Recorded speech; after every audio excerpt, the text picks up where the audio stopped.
If your business crumbles the moment you step away, you don't have a business, you have a sucky job that you created yourself. By the end of this video, you'll know exactly what systems are, why they matter, and how to actually build them so the company runs profitably without you. Over the last 12 plus years, I've seen the same issues play out across more than 50 companies operating in 13 different countries, I believe. I've lost track. And across way too many industries to even name here. I think the last video I mentioned about 20. In case you didn't know, my name is Jody, and I help founders run better business operations through my company, RunOps. So, if you don't have consistent systems in your business, you've inherited a maintenance job that you accidentally created yourself. You essentially become a slave to your own machine. It's pretty sad because it's kind of like wearing golden handcuffs. You're passionate about the business, you've sacrificed a lot, it's paying you, sort of, but it's just painful to deal with on a day to day basis. I know there's plenty of founders out there. I've seen them, met them in person. You know exactly what I'm talking about. You're feeling lethargic. Everything takes so much effort and energy. It can't run without your daily input, which is causing your revenue to stagnate, employees to leave, and you to ultimately burn out. The reasons why the business can't operate without you is really simple. Your systems suck. In this video, we're going to cover top to bottom how to actually create systems in your business that work. Seriously, how to actually create them. I'm going to show a Miro board. We're going to do some diagrams. We're going to do some workflows actually, not just random stuff that people say on YouTube that build a system, but they don't show any systems. Okay, let's unpack the 5 key topics around how systems will unlock top and bottom line performance while simultaneously your business runs smoother. All right, what is a system? Let's start with that. A system is a set of connected parts that work together as a whole to achieve a specific purpose. No shit. Every business is a series of workflows. After you launch your business, your workflows start to, how do I say, naturally harden. At the beginning stages, at the ideation phase of the business, you're still trying to figure out what your processes are, how your business does its day to day consistent activities. It could be hiring, it could be building out content, it could be deploying the service, it could be talking to your customers. There's all these little intricate details at the beginning stage. You're trying to, still trying to uncover what that all means. But as the business successfully starts to scale up, these processes tend to become more mature, these systems become hardened, and you start to establish a more consistent rhythm on how to do things. If it's an activity, task, process, or interaction, what happens consistently or should happen consistently basically is a system. So there's a bunch of little microprocesses in your business, right? From the way you look for customers, the way you attract customers, the way you speak with customers, the way you send invoices to customers, the way you hire employees, the way you retain employees, how you offboard them, how to fire them. There's just, as the business matures, and let's say you're in your second, third year, you've generated some more money, the business is scaling, you'll naturally have these natural systems. Okay, second order of business, what happens without system? I'll tell you what happens. An emergency is a sudden, unexpected situation that requires immediate action to prevent harm, damage, or danger. If this happens often, then it's not sudden and unexpected by definition. And I see a lot of folks that come to me looking for a chief operating officer or want to tighten up their business operations. They're like, I constantly have emergencies. I'm like, think of the concept of an emergency. needs to be sudden and unexpected by definition. If it's constantly sudden and constantly unexpected, you constantly have a business operations problem. Something is wrong with your systems. Constant mess and daily firefighting happens at the systems level. If you zoom out and look at all your madness that happens on a daily basis, it's always connected to some system or process one way or another. I guarantee it. I absolutely guarantee it. Okay, I'm going to give an example of an issue that a previous client of mine had. This person had cash flow issues. Very often, my clients have cash flow problems. So the cash flow problems in this case comes from receiving payment late. Okay, so why did we receive payment inconsistently or late? Because the person producing the invoice didn't send the invoice. Okay. Toy. Because why didn't the person issuing the invoice send the invoice? Because the person issuing the invoice doesn't know how many hours is supposed to be logged. Okay. Why didn't the person know how many hours is supposed to be logged? Because the founder didn't correctly and systematically log hours into this one application. Well, why didn't the founder do that? Because it's too stressful and painful for the founder at the end of the month. Why is it too stressful and painful for the founder at the end of the month?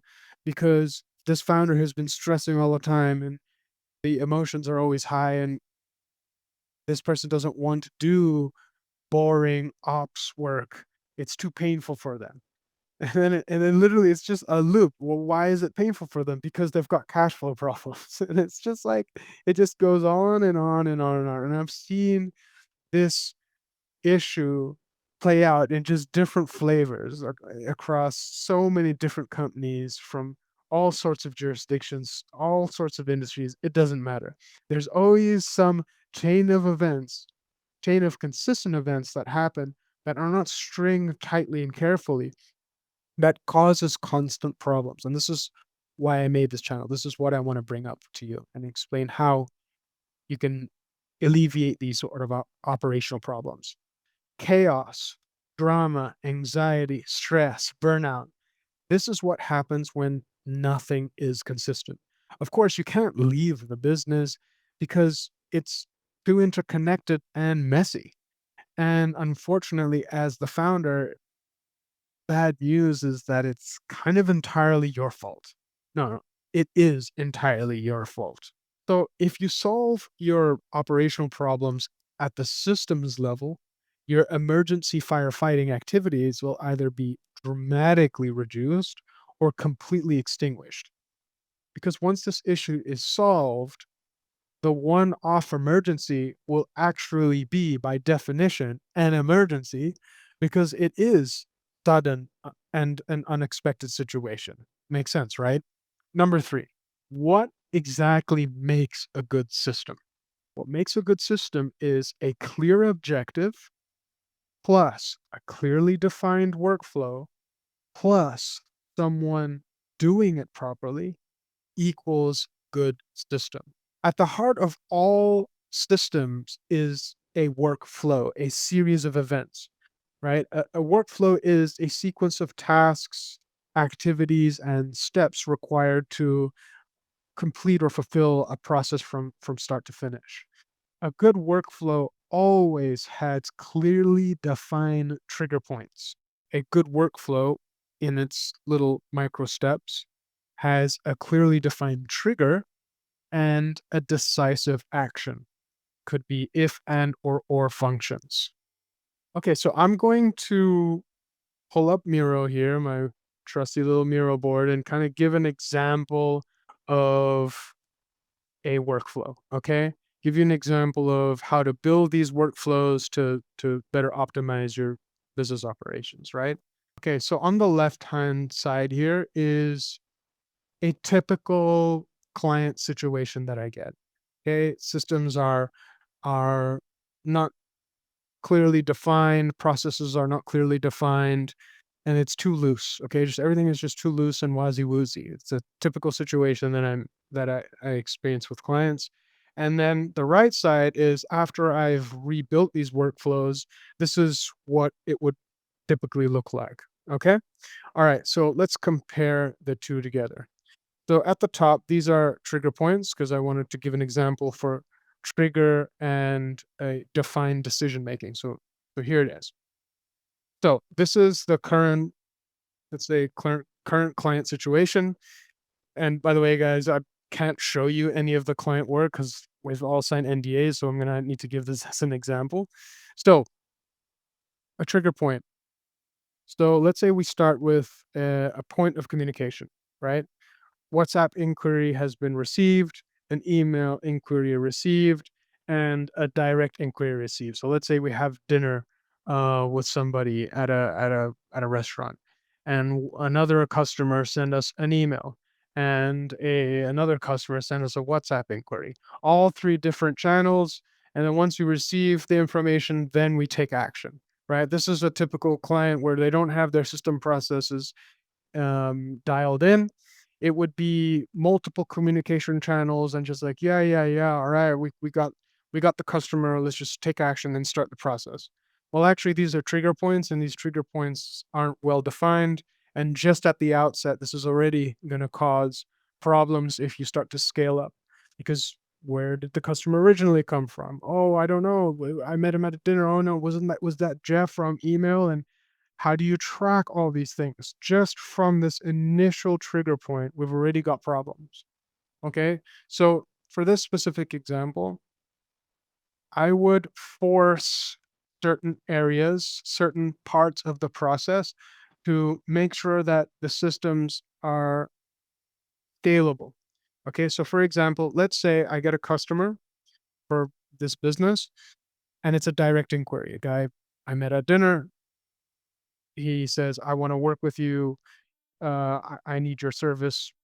And instead of going, yeah, yeah, cool, boom, we start the engagement, I force this person to say, hey, send me an email saying that you have, um, that you're interested in working with me or something like that. You could also position in a way that you say, hey, send an email, send a quick email to this email address, and it'll prompt my team to get back to you, right? So you're forcing the communication to a specific channel. And same thing here for WhatsApp, right? So if you get a direct referral and the guy, Jeff, random Jeff sends you a message on WhatsApp saying, hey, David recommended me to you. You force the engager, say, hey, Jeff, that's awesome. Just send a quick email to this email address and our team will get back to you. Even if it's you being in control of that email and not a team, at least it creates the fundamental foundations of a consistent process. You can track everything through CRM to make sure that everything goes through one funnel. Now, I'm not saying that this applies for every single process because a workflow rewire depends on so many nuances, but just for this example, I wanted to showcase forcing and streamlining microprocesses based on trigger points and decisive actions. Okay. So I think you get the point between those two there. Okay. So next part, let's expand this a little bit more. So the before, right? The kind of half baked, half streamlined process. So you get a customer on WhatsApp. All right. You get an email inquiry from another customer, and then you get a direct inquiry. So you have three different customers trying to reach you, right? Trying to reach to your company. Okay, so let's say you get a customer through WhatsApp, and you say, "Okay, I'm ready to work with you." You create an invoice, you send the invoice, and then you initiate the project. Okay, that sounds reasonable. And same thing for email. So you get the email, you create the invoice, send the invoice, and you initiate the project. Okay, but what about direct inquiry? Let's say it's somebody that you've been referred to by a friend and he's a close buddy of so and so and you want to initiate the project quickly.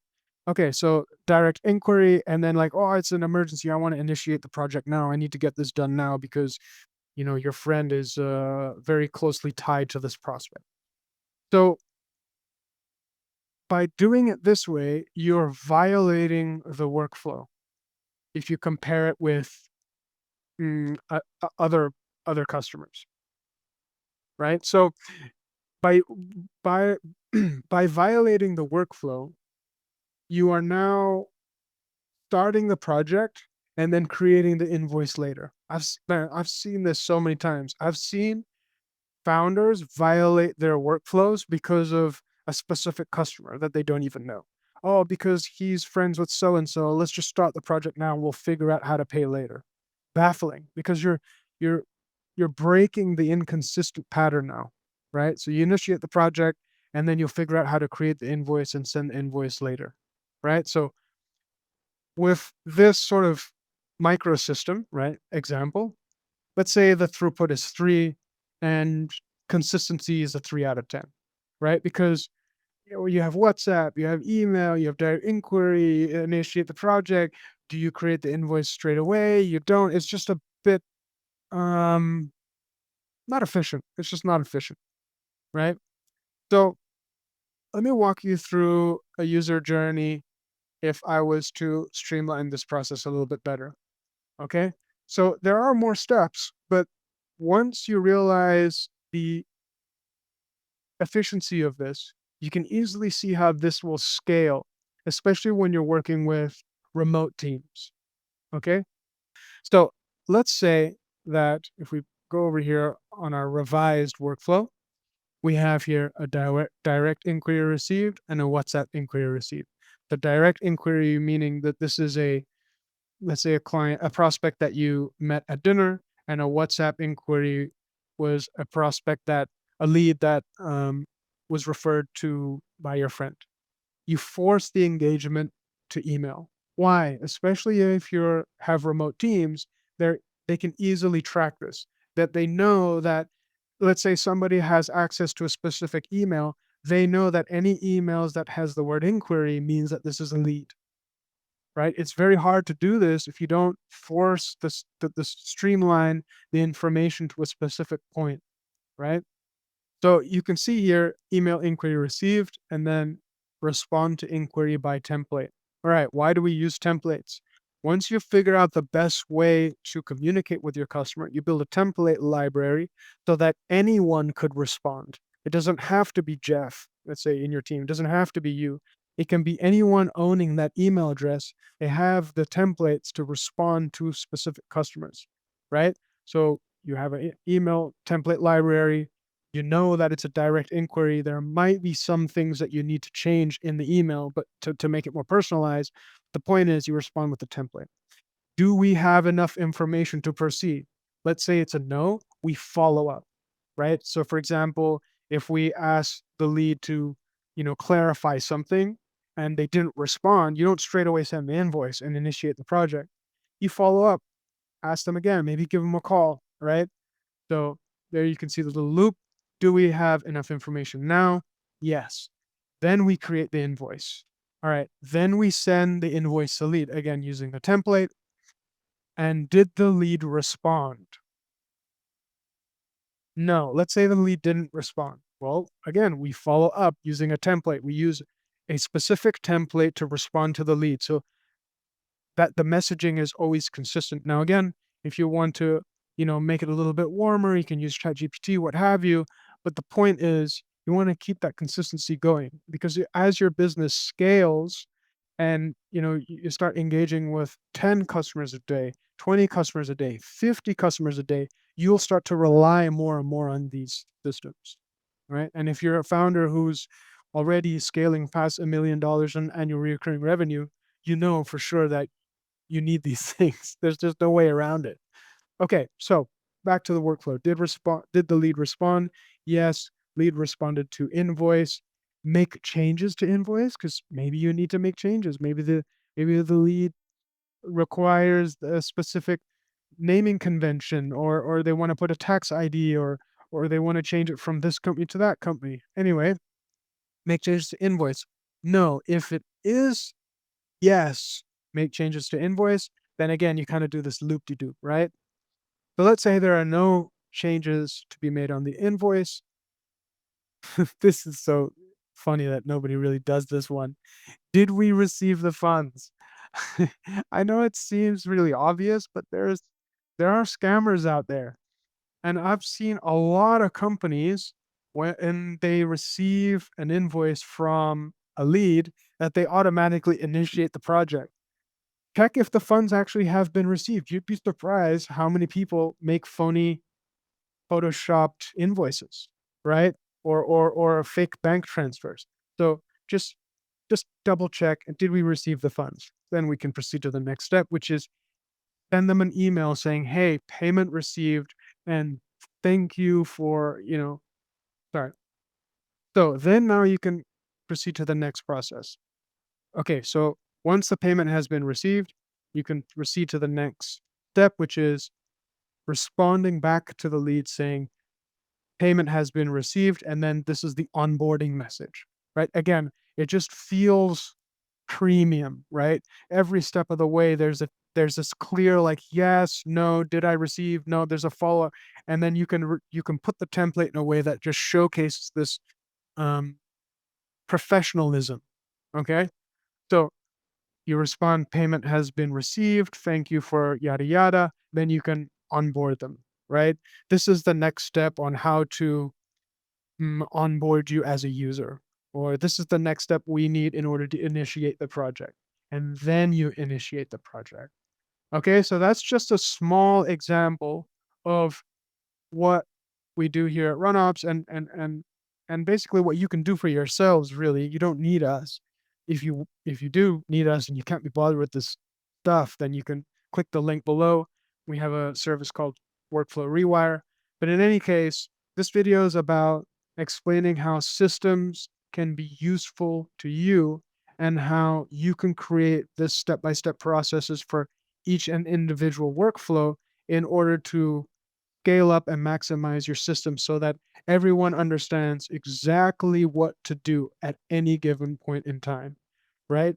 Because when your business is scaling at 2 or 3 customers a day, when you're still trying to figure it out, yeah, okay, fine. You can get away with hunky dory way. You WhatsApp message, email, and you just respond and you initiate the project. Yeah, fine. But as your company grows, and if you're looking for the company to grow exponentially, you'll start to notice that you can't just respond to people whenever you want. You can't just respond to them, like initiate the project and then send the invoice later. You have to keep things tight because you'll start to see that when you're engaging with 2 or 3 people a day, that's easy stuff.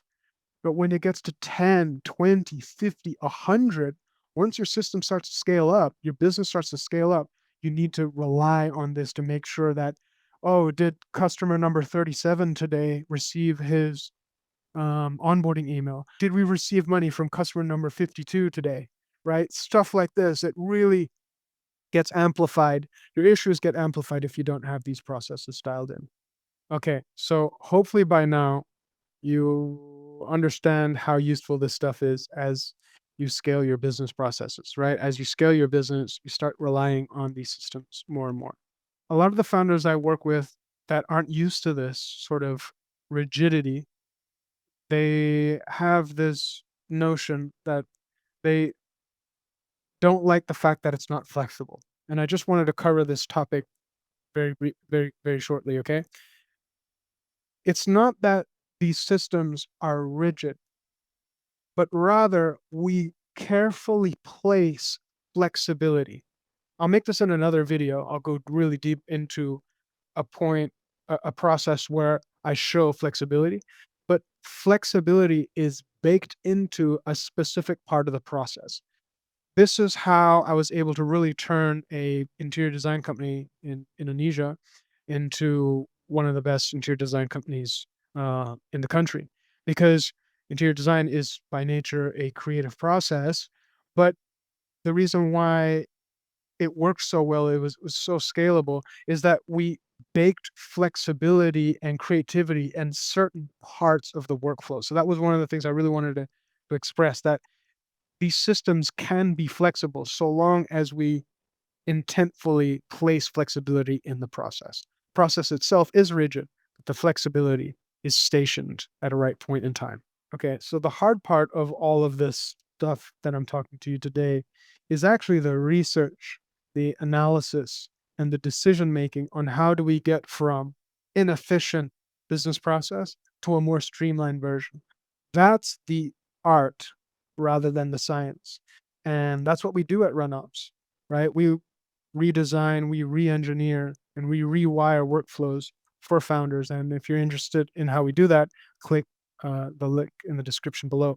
Once you start doing this for your business, you start mapping out your workflows, you start streamlining it, you start making the revisions, and your systems become smoother.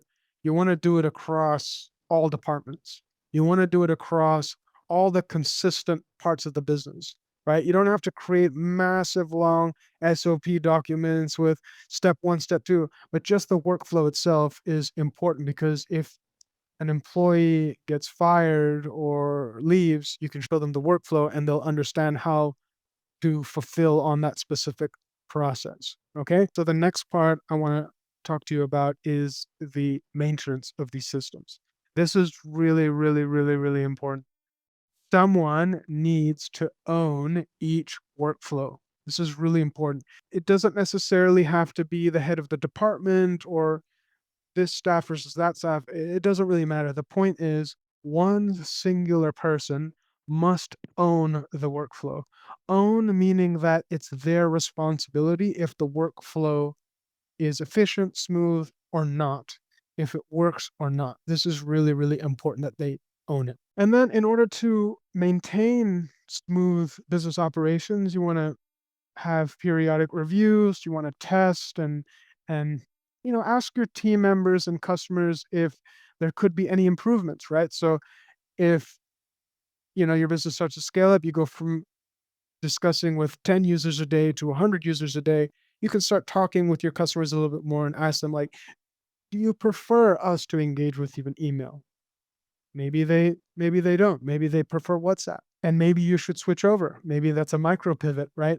But the most important part is you ask, you've received the data, and the decision is logical, and you're going to decide based on intent, based on data, and based on decisions, clear decisions, whether you should migrate from, an email to a WhatsApp or what have you. Or maybe even after you've done the review and you've received the data and the customers say they want it on WhatsApp, and you still decide, no, we need to do it on email because X, Y, and Z, that's also fine. I've seen that also work as well. So everything is really variable dependent. Okay. Another really cool thing about having workflows, especially in the digital world, is saving them on Loom. Okay. So you have the Miro board and then you have the Loom video, right? So the Miro board is the actual workflow itself. And then the Loom video is a walkthrough, like a detailed explanation. You want to have those two together because if you have an employee leave, right, the replacement can easily understand how to do the existing work by going through the workflow and watching the workflow Loom video, right? And the important part of maintaining all this is just maintaining and making sure that the workflow board and the Loom video are interconnected, right? And you'd be so surprised how much that really helps smoothen out, helps streamline business process just by having it documented on Miro and having solid Loom recordings. Okay, so let's discuss about exceptions because a lot of founders or the founding team likes to bypass workflows. You should clearly define when it's okay to bypass these workflows. Founders have this weird ego trip where like, oh, because this is my family member, they don't need to go through the workflow. This is very dangerous once you start to violate workflows, right? Especially with distributed team members, right? If you've got teams from around the world, they don't know your relationship with that person. They're going to treat every customer as a regular customer. You might be able to add certain aspects of of that into the workflow so you could have exceptions based into the workflow, but you want to make sure that all this stuff is basically clearly defined. Okay, define when it's okay to violate the workflow. But 9 times out of 10, you want to force everyone in a specific way of doing things. It's just going to make the business run better. So if you're still struggling with all this, then you might be wondering why some businesses run smoothly while others collapse. So watch this next video to understand exactly why.